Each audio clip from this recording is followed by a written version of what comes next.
So we just seen Rox D. Zebek mention Monkey D. Garp for the first time ever, stating he hates the top brass and would be better off as a pirate alongside King Harold. And I must admit, he is not lying when you look at King Harold's son Loki and Garp's grandson currently on Elbaf Luffy. But I look at this moment deeper as God Valley will have Rox and Garp also colliding, not just Roger and Rox. And though Oda threw a curveball with the Roger versus Garp clash we just recently seen, we know we will end up seeing Garp and Roger plus his pirate crew versus the Rox pirates. The only time in history Garp was working with a pirate group, which reminds me of Smoker getting saved by Zoro during Alabasta because of Luffy's orders, and Smoker and Punk Hazard working with Luffy and Law even though he didn't want to. So today we do a deep dive on the greatest Marine, aka the hero of the Marines, and how piracy is something I thought I would never talk about when it comes to Garp. As always, hit that subscribe button as we don't really care about likes here, and join the Noti gang. Now Rox mentioning Garp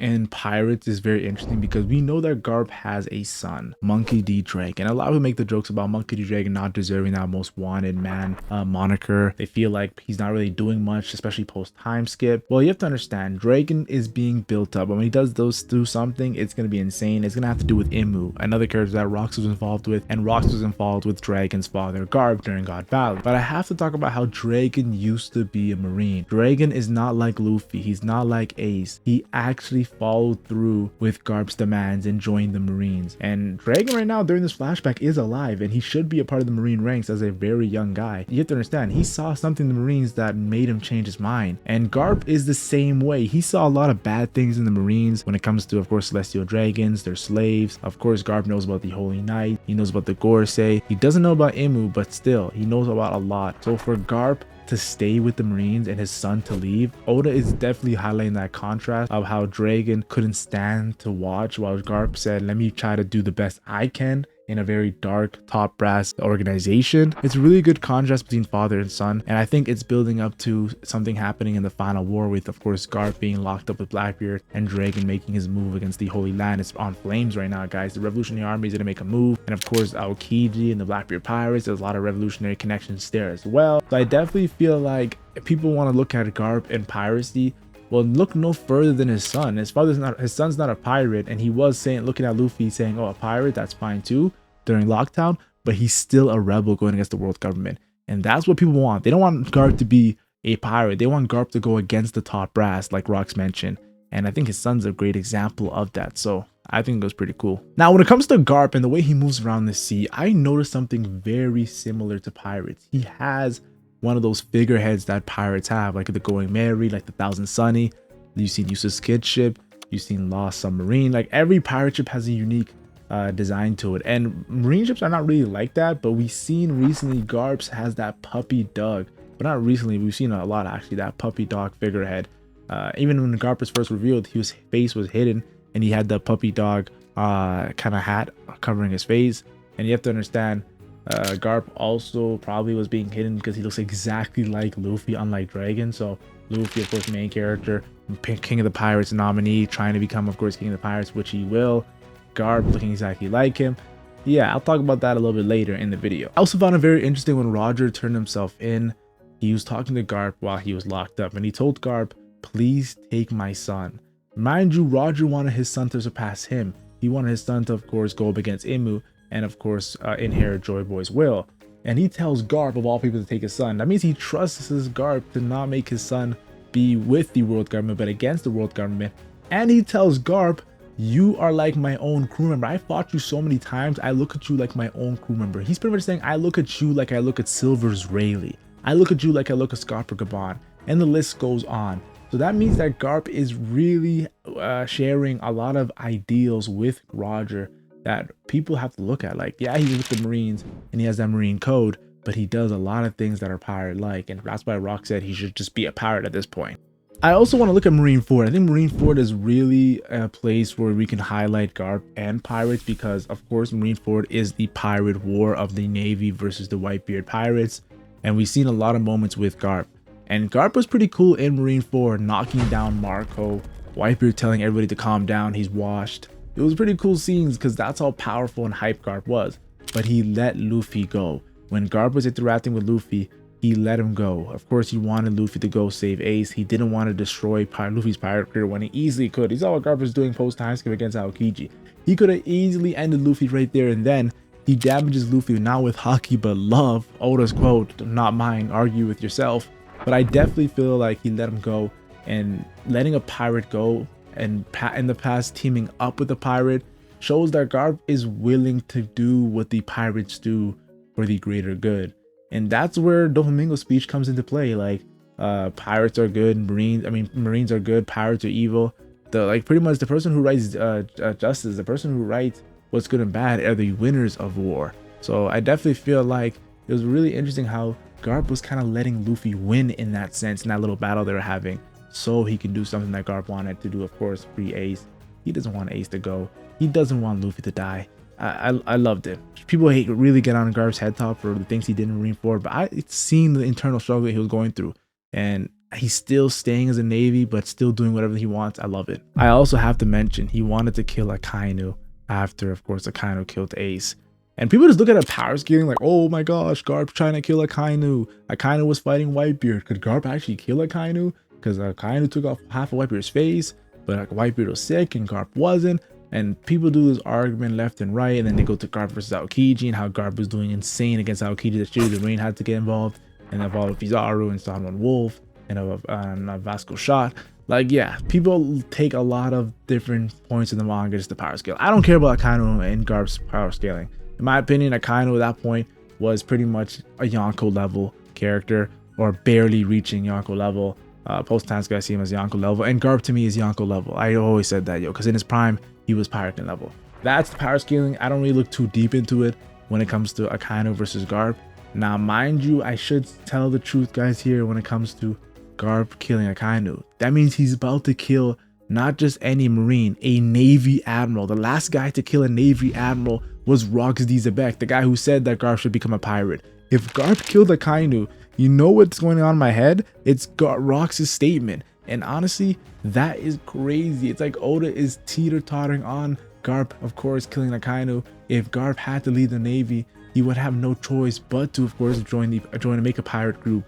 Because, of course, the Navy would be after him. So he might as well become a captain and make his own pirate group. It's the thing he hates the most. I also found it very funny that Oda made Garp hate Shanks, the nicest pirate in the world. If there's any pirate that, of course, the Navy should love, it should be Red Hair Shanks. Like, his entire Grand Fleet is a bunch of weak pirates he just wants to protect. Like, Shanks goes to different islands and is loved and protects islands. Yeah, he's a savage and his crew's a savage. They'll destroy you, like he saw Yasop do to Bartolomeo.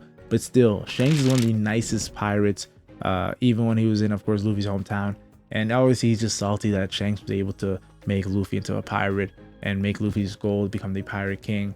He's salty about that, of course, but it's just funny how the nicest pirate Garp hates. Like, yeah, it kind of shows you that, like, Garp doesn't really hate who these pirates are. More so, he hates the label of pirates and what they do, because there's a lot of pirates that do a lot of evil things that people like to ignore. People just look at Roger and Shanks and Luffy and like, oh yeah, these guys are good guys. No, there's some terrible pirates in the world that are running havoc, especially after the Great Pirate Era, and that needs to be talked about. Then, of course, there's Garp versus Aokiji. Garp is in this fight is revealed to, of course, train Aokiji with these battleship bags. He didn't want to do it at first, but then he accepted.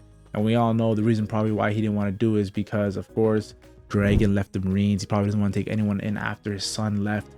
And Garp had Dragon at a young age, so they definitely had their back and forth that's going to be revealed. And that's going to be one of the greatest flashbacks in One Piece. And now Aokiji leaving the Marines after he trained him up, that probably really bothers him. That Aokiji became an admiral and actually was doing things the right way. So for him to leave the Marines, he just tells him just come back, and he says no. Aokiji's doing what a lot of people think Garp should do: lead the Marines, join a pirate group, and try to take on things on his own when it comes to the corruption of the Navy. I found it very interesting. I found it super intriguing. But if I'm being honest here, I kind of like that Garp didn't leave the Marines. I know people get mad at me for saying this, but he is a Marine. He's trying to save people. Look how much good Marines do in the world. And Garp is the pinnacle of that. So I don't mind Garp staying in that group, even though it's corrupt. He's trying to better it through his own actions, leading by example. And I have to admit, him leaving, it would be kind of a weak move. Honestly, like I do think that he still like rebels and then does great things he wants to do, like saving Gobi. He was not allowed to do that, guys. He went to a Yonko territory without permission. But that's what Garp's gonna do, yo, because he's the hero of the Marines. He doesn't have to listen to these other guys. And this was stated by Sengoku when it said that Garp, being a Willy D member, and of course not joining the admirals and serving the Celestial Dragons, is because of course he doesn't want to do it. He hates Celestial Dragons. And the only reason why they allow this is because all of his achievements, the biggest being God Valley, when he protected the Celestial Dragons and their slaves, like that, of course, is going to make you a lifetime protection after doing that. But you have to understand, Imu even said it recently talking to Cobra, that these Willy D members don't even know why they have that D initial. So Imu doesn't really care about Garp having that D initial. He's not going to kill him just because of that. He'll kill him if he goes against the Marines in the World Cup and what he's starting. If anything, Imu knows the potential of the Willy D. So to have one on their side, he probably is so happy to have it.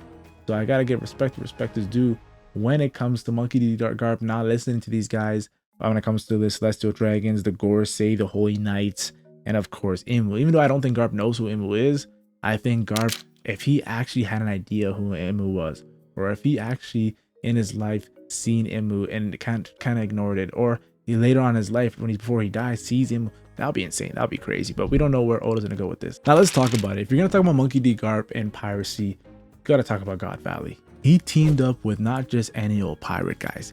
He teamed up with the Pirate King. Yes, before he was Pirate King, but still. We just saw them recently clashing with Conqueror's Occupying. He teamed up with that guy, Gold D. Roger, the Pirate King, and they went up against Roxy Zebek. Like, Roxy Zebek is a monster. Pretty much, you guys recently saw the narrated box. He was kind of like the Pirate King of that era. It was Rock's era before Roger's. And Garp, of course, Roger and Rox were causing havoc throughout this era. Those were the top three. Yes, they were going ham. And people get mad like, oh, what about Whitebeard? Why can't Whitebeard be in it? No, listen, it wasn't Whitebeard. It was Garp, Roger, and Rox. That's the names that were named. I love Whitebeard. I think Whitebeard is incredibly powerful. Like, I'm not going to put power scaling into this. I'm just putting at the names that were dominating and going ham. And honestly, he teamed up with Pirate King Gold D. Roger. And that is insane, because in that sense, we don't even look at Navy and we don't look at Pirate. We look at two grown men throwing hands against another grown man. And that's what God Valley is, yo. Take away those recognitions, those Holy Knights, those pirates, those, of course, Navy, even the Rox Pirates. They were going up against each other, probably betraying each other. We know that there's a traitor. So yeah, that's what God Valley is. So if you want to look about Monkey D. Garp being a pirate, no look further than God Valley. Now, of course, one of the biggest reasons why people think Monkey D. Garp and piracy is a better suit, a better fit, they agree with Roxy Zebek, is his initial D. Of course, we all know Marshall D. Teach is a pirate. We know Monkey D. Luffy, his grandson's a pirate. We know Law, who's a pirate. We know Roxy Zebek, his rival, was a pirate. Gold D. Roger, his rival, was a pirate. Ace, who he took care of, was a pirate. All these Willy D members were pirates. So why not follow suit and join your D initial? That goes all the way to the Void Century with Joy Boy and the group that went up against Imu. Like, why not do that? Why go and team up with the organization that, of course, caused the Void Century? Many people are curious, and especially Roger, seeing the truth, of course, of the One Piece. You think he didn't have a more conversation to Garp, not just about Ace. He probably talked about many things with Garp that Garp's gonna reveal. That's why Garp can't die. There's a reason why Oda didn't kill Garp. People are like, why didn't he kill Garp? There's a reason why, guys. Oda didn't do random things. Now, if I'm being honest, there is Jaguar D. Saul. He is a Willy D member that is a part of the Marines, but he left the Marines. Think about this, the only Willy D member other than Garp that was a part of the Marines left the Marines. And he left the Marines, and who confronted him? Aokiji, who also left the Marines. It's like, yeah, Garp sees all this, but he stays with the Marines. And he is the enigma of One Piece. In my opinion, he's one of the most special cases in this series. And that's why Garp is always going to be loved throughout the fan base. And of course, people are going to be upset with him. But people are only upset with Garp because they love him so much. Why can't you be for your family? Why can't you go against the Marines? That's the reason. That they love Garp so much that they get upset about his actions. But he stands on business. He doesn't care what if you get upset. He's going to do what he's going to do. It's Monkey D. Garp. So guys, I'm going to end this video off like this. Rox has a good point. But we already have Garp as a pirate. I don't think I need to do a scenario or hypothetical as Garp as a pirate. Yes, that's right. His grandson Monkey D. Luffy is the exact same personality as him. He's a brawler like Garp when it comes to his fighting style, who says what's on his mind the exact same way Garp says what's on his mind, and doesn't really think, just says and does whatever he wants, which is why I can't wait for Luffy to face Blackbeard while Garp is locked up. I want to see Garp seeing Luffy at Yonko level in this next arc. Not right now, but after Elbaf. I think the perfect time to see Garp, Luffy, and Dragon dialogue. It's going to be insane. The Monkey D family reunion. I want to see a panel with all 3 Monkey D members fighting, and they're all going to be Yonko level. Garp, Luffy, and Dragon. And Dragon might even be beyond Yonko level. He might be Pirate King level. So yeah, people are going to say, why can't we see Garp as a pirate? Well, we have Garp as a pirate in Luffy, and we have his son with the same bloodline as him as a revolutionary. Yo guys, what more do you want from Ichiro Oda? That's my thoughts on Monkey D. Garp and his piracy.